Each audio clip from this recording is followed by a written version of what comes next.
नमस्कार, मैं हूँ राकेश शेट्टी और एवोल्यूशन द ट्रुथ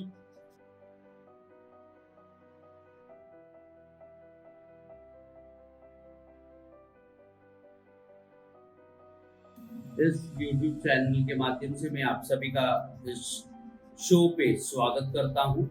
आज हम जो बात कर रहे हैं ये हमारे देश में जो बढ़ती ऑयल प्राइस है, इन्फ्लेशन है, इसके बारे में बात करेंगे और मैं आपको ये जानकारी दूंगा कि किस तरह केंद्र सरकार और राज्य सरकार हमारे रोजमर्रा की जिंदगी में जो डीजल और पेट्रोल की जो कीमत बढ़ने पे आम आदमी को जो त्रस्त होती है और वो क्यों बढ़ रही है, इसका पूरा ब्यौरा मैं आज आपके सामने रखता हूँ। और जब मैं ये रख रहा हूँ तब ये जरूरी बन जाता है कि आज मौजूदा भाजपा सरकार जो इतने बड़े मैंडेट से लोगों के बीच में आई है, कुछ वादे करके वो हमारे बीच में आई है, उनका शासन काल में क्रूड ऑयल का क्या प्राइस था और आज पेट्रोल का क्या प्राइस चार्ज कर रहे हैं, और इनसे पहले जो यूपीए गवर्नमेंट ने सत्ता चलाया उनके समय में कच्चे तेल क्रूड ऑयल का क्या प्राइस था और उस समय हमें पेट्रोल और डीजल क्या कीमत मिली। एक कंपैरिजन आपके सामने मैं ये रखना चाहता हूँ। सबसे पहली बात, अगर हम बात करें 2014 तब अंतरराष्ट्रीय बाजार में कच्चे तेल की जो कीमत थी वो $107 पर बैरल था। उस समय पेट्रोल प्राइस 71 रुपीज 41 पैसे थे। उसके बाद आज आप जानते हैं कि अंतरराष्ट्रीय बाजार में क्रूड ऑयल की कीमत गिर चुकी है, 107 से आज $40 पर बैरल आ गया है। और आज भाजपा सरकार ने पेट्रोल का प्राइस इसको बढ़ाकर 76 रुपीज 26 पैसे कर। अब समझिए इस बात को, मतलब क्रूड ऑयल जब 107 रुपया था यूपीए सरकार के समय, तब 71 रुपीज था पेट्रोल प्राइस, और जब आधा हो चुका है, $40 पर बैरल है, तब 76 रुपीज पर लीटर कर दिया। तो ये गणित आप लोगों को मैं बताना चाहता हूँ कि ये बहुत बड़ा हमारी कमाई से हमारे बटुए के ऊपर वार भाजपा सरकार कर रही है। यूपीए सरकार के समय जो एक्साइज ड्यूटी था ये प्रति लीटर हमसे 9 रुपया 20 पैसे टैक्स के माध्यम से वसूल करते थे, और आज भारतीय जनता पार्टी पर लीटर पे 32 रुपीज 98 पैसे पर लीटर हमसे वसूल। अब समझिए चीज, 3 गुना टैक्स बढ़ चुका है। अगर आप ओवरऑल क्रूड ऑयल से पेट्रोल बनने का जो प्रोसेस देखेंगे और उसके बाद जो टैक्सेस आप देखोगे तो आप बहुत ताजुब हो जाएंगे। 250% टैक्सेस लग रहे हैं।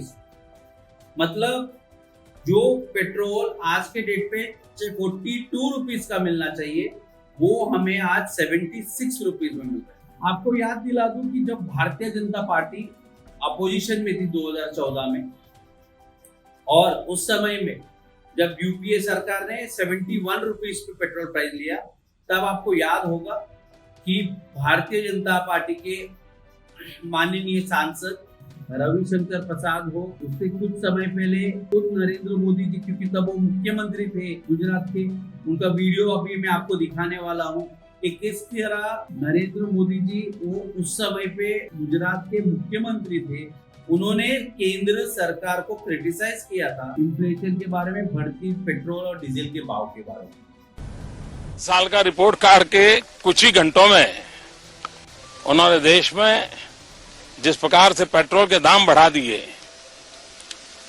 ये दिल्ली सरकार की शासन चलाने की नाकामयाबी का जीता जागता सबूत है। देश की जनता के अंदर भारी आक्रोश है और इसके कारण और भी चीजों पर बहुत बड़ा बोझ होने वाला है, सरकार पर भी बहुत बड़ा बोझ होने वाला है। मैं आशा करूंगा कि प्रधानमंत्री जी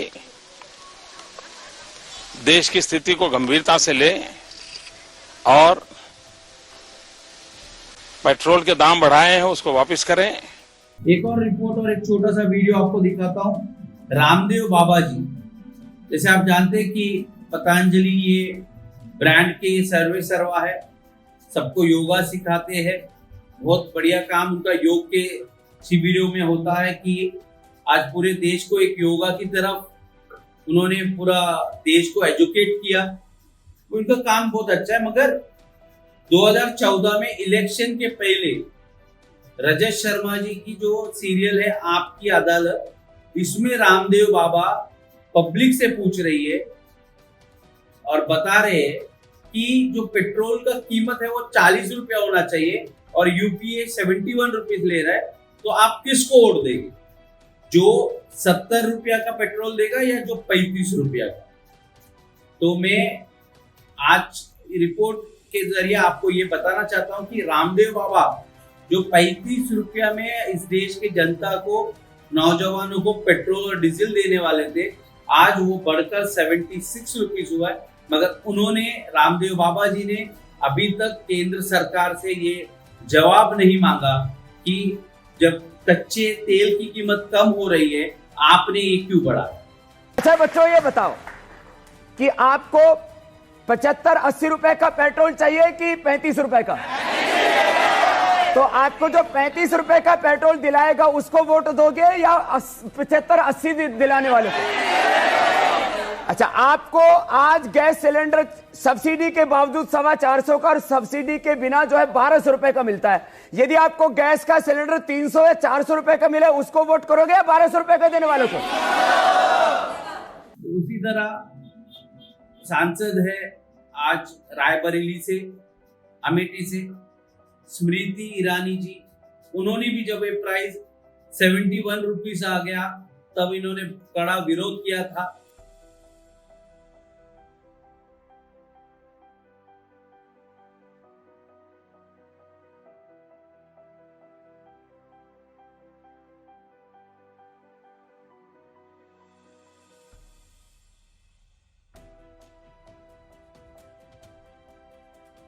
मगर आज ये सांसद, जब उनकी खुद की सरकार ने प्राइस को बढ़ा दिया है, जबकि रेट्रोस्पेक्टिव इफेक्ट देखिए, अंतरराष्ट्रीय बाजार में कच्चे तेल की कीमत कम हो चुकी है, तब आपको भाव कम करना चाहिए। मगर आज कोई भी सांसद इसके ऊपर प्रश्न। उसी तरह खबर ये है कि सोनिया गांधी जी ने पत्र लिखा है नरेंद्र मोदी जी को। अपोजिशन पार्टी इसमें बहुत आक्रामक रूप ले रहे हैं। उन सभी ने ऑल पार्टी मीटिंग में अपोज कर दिया है और सभी की ये मांग है कि अंतरराष्ट्रीय जगत में जो कच्चे तेल की कीमत कम हो चुकी है उसके हिसाब से करीबन 40-45 रुपीज के आसपास पेट्रोल और डीजल का प्राइस होना चाहिए। और इस पूरा जो इन्होंने नया नियम और रेट लागू किया है, इनका मांग है कि इसको रोल बैक किया जाए। आपको कैसा असर होगा? जैसे आपके पास गाड़ी नहीं है, आपके पास बाइक नहीं है, मगर डीजल और पेट्रोल का हर एक आदमी पे असर होगा।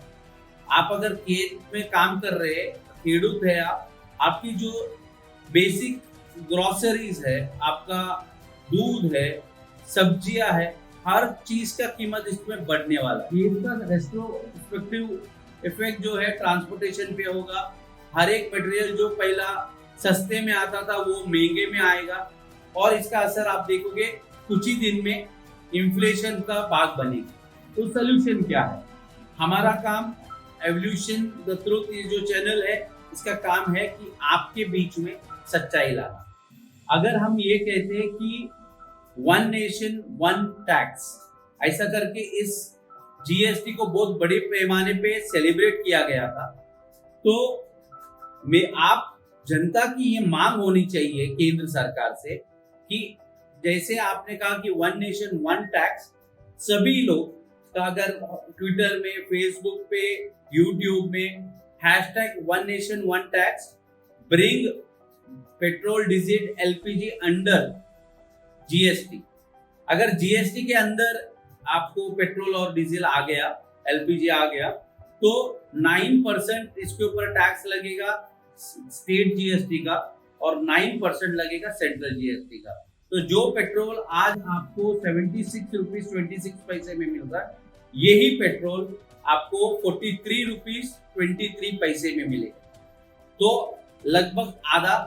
आप जो मेरे दर्शक हैं, मैं उनसे एक ही बात कहना चाहूंगा कि आपको ये आवाज उठानी पड़ेगी। हमें कोई भी गवर्नमेंट को क्रिटिसाइज नहीं करना है। वो कोविड का समय है, हम भी जानते हैं कि गवर्नमेंट के ऊपर बहुत सारा प्रेशर होगा, मगर ये जो है लोग आज जॉबलेस हो चुके हैं, उनका नौकरियां जा रही है, मगर आपको सरकार को ये देखना पड़ेगा कि इस तरह अगर आप महंगाई बढ़ाएंगे तो ना इनकम सोर्स है और वो ये जो इन्फ्लेशन को कैसे फेस करेगा। तो बहुत जल्द आप लोगों को आपके सोशल मीडिया आज इफेक्टिव हो चुका है, सोशल मीडिया का आप लोग उपयोग करिए। आपको बाहर नहीं निकलना है, मोर्चा नहीं करना है, सड़क के बाहर पेट्रोल पंप के सामने प्लाई कार्ड लेके मत खड़ा रहिए। आपको सिर्फ एक काम करना है, वो काम ये है कि #OneNation1Tax bring petrol diesel LPG under GST. Simple formula है, जब भी भाव बढ़ेगा तो जाहिर सी बात है आप पेट्रोल डीजल और एलपीजी के भाव बढ़ा दीजिए, मगर जब का भाव कम है इसका फायदा लोगों को मिलना चाहिए। मैं अपने सभी दर्शकों को शुक्रिया अदा करना चाहता हूँ कि आज आप लोग YouTube के जरिए मुझे इतना साथ दे रहे। इसी तरह जो हमारा YouTube चैनल का नाम है एवोल्यूशन द ट्रुथ, हमारी ये कोशिश रहेगी कि इसी तरह हर चीज का फैक्ट्स लोगों के सामने आए। आज एक टाइम ऐसा है कि फेक न्यूज का जमाना है, गलत न्यूज लोगों के बीच में प्रचार हो रहा है, तब एवोल्यूशन द ट्रुथ चैनल का यही काम रहेगा कि इस जो न्यूज है इसको एनालाइज करें, उसके ऊपर रिसर्च करें और जो सत्य है वो आप लोगों के बीच में आए। इस चैनल को लाइक करें, सब्सक्राइब करें और ज्यादा से ज्यादा लोगों के साथ शेयर करिए, ताकि ये जो क्रूड ऑयल का जो इन्फ्लेटेड प्राइस है इसके आगे आपका भी एक योगदान और आवाज सरकार तक पहुंचनी बहुत जरूरी है। और अगर इसी तरह अगर करोड़ों लोगों ने ये हैशटैग को चलाया और सरकार तक पहुंचाए तो सरकार को ये मालूम हो जाएगा कि लोग एजुकेटेड है, लोगों को ये चीज पता है कि अगर क्रूड ऑयल से बनने वाला पेट्रोल डीजल और एलपीजी अगर जीएसटी के अंदर आता है तो इसका प्राइस कम हो जाएगा। जो आज आप 76-77 रुपीज दे रहे वो 43 में आ जाएगा और इसका फायदा हमें और देश की जनता को मिलेगा। यही बात करते हुए मैं अपना आज का बुलेटिन समाप्त करता हूँ। जय हिंद।